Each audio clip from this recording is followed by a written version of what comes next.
Yung tahong nyo, gawin nating masarap na ulam ito. Creamy yung sauce nito kaya paniguradong magugustuhan nyo. Kaya naman simulan na natin to. Papakuluan ko muna yung tahong para bumuka.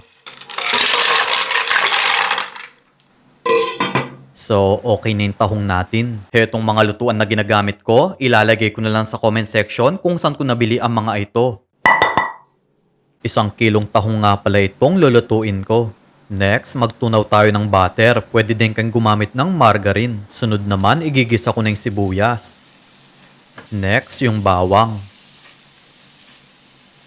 Then, yung tahong. Naglagay ako ng 1 kutsarang harina at nagbuhos ng tubig. Nagdagdag pa ako ng tubig dito. Ibuhos na din natin yung all-purpose cream. Kalahating pirasong pork cube. Maglalagay din ako ng asin at paminta pampalasa. Luto na yung creamy tahong natin.